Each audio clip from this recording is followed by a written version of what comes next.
তো মসজিদের এক কোনায় দাঁড়িয়ে ইমামে আজম এক পা তুলে আরেক পায়ের উপর দাঁড়িয়েছে, ডান হাত দিয়ে দাড়িগুলোকে এভাবে ধরেছে মুষ্টি করে। এরপরে আল্লাহর দরবারে কেঁদে কেঁদে বলছে, আল্লাহ কিয়ামতের ময়দানে যদি আবু নুমান আবু হানিফা মাফ পেয়ে যায়, হাসরবাসীর জন্য বড় আশ্চর্যের কারণ হবে যে আল্লাহ ইমামে আজমের মতো মুজরিমকে আল্লাহ ক্ষমা করে দিয়েছেন। এটা বলছেন আর কান্নাকাটি করছেন, বলছেন আর কান্নাকাটি করছেন। আপনারা জানেন ইমামে আজম কে? ইমামে আজম চার মাযহাবের ইমাম আপন জায়গায় আছে। উনি তাবেঈনের জমানার ইমাম, যেই জমানার কথা আমার নবী বলেছেন খায়রুল কুরুনে কারনি, যেই জমানার খায়রিয়তের, গ্রেটনেসের, ফজিলতের গ্যারান্টি আমার নবী দিয়েছেন, সেই জমানার ইমাম ইমামে আজম আবু হানিফা রাদিয়াল্লাহু আনহু। আপনি তাদের বুকা হযরতে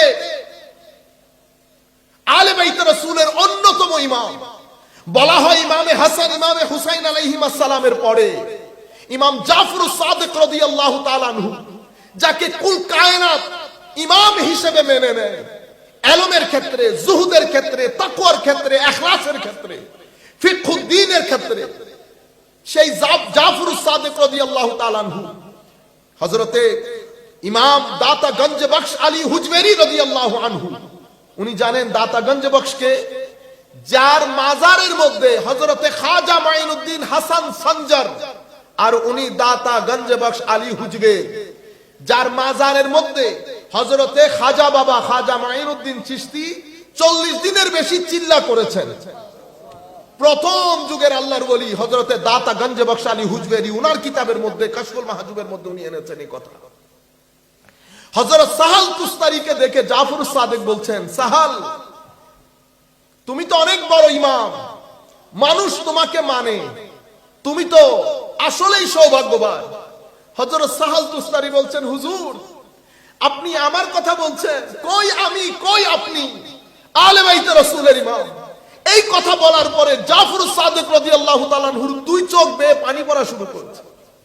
জাফর সাদিক বলছেন, সাহাল আমি আলে বাইত রাসূলের ধারার মধ্যে আছি, কোনো সন্দেহ নাই, কিন্তু আমার ভয় লাগে কিয়ামতের দিন আমার নানা যদি আমাকে গ্রহণ না করে, আমার নানা যদি বলে তুমি আমার দ্বীনের, আমার উম্মতের হক আদায় করতে পারো না, আমার রিশতাদারির হক আদায় করতে পারো না।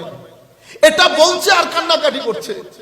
হযরত জাফর সাদিক রাদিয়াল্লাহু তাআলা আনহু দার্স দেওয়ার পরে, পড়ানোর পরে নিজের ছাত্রকে বলতেন, তোমরা আমার সাথে একটা ওয়াদা করো, কিয়ামতের ময়দানে যদি তোমাদের মধ্যে কেউ মাফ পেয়ে যায়, তুমি যেন অবশ্যই, সেই যেন অবশ্যই আল্লাহর দরবারে আমার জন্য একটু সুপারিশ করে। আপনি দেখছেন এগুলা ইমামদের অবস্থা কি ছিল।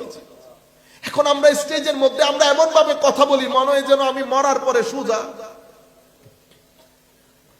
সবকিছুর মধ্যে একটা আমূল পরিবর্তন চলে এসেছে। এলমের আকাশের মধ্যে জিহালত এসে ভরপুর হয়ে গেছে, সব ধোঁকাবাজি হয়ে গেছে। তাকওয়া পরহেজগারি তো উপরে উঠে আল্লাহ পাক জানে এটা আল্লাহ কোথায় নিয়ে গেছে। এলম দুই ভাবে আসে মানুষের কাছে, হয় সারা রাত লাইব্রেরিতে বসে থাকবে, রাতের বেলা সিজদার মধ্যে থাকবে। লাইব্রেরির এলম ব্রেইনের মধ্যে আসে, সিজদার এলম সিনার মধ্যে আসে। সিনার এলম এবং ব্রেইনের এলম দুইটা যখন একসাথে হয়, এখান থেকে হেদায়েতের পানি তৈরি হয়। এই ব্যক্তি যেখানেই কথা বলবে মানুষ হেদায়েত পাবে। এই ব্যক্তির মাধ্যমে কখনো মানুষ গুমরাহ হবে না।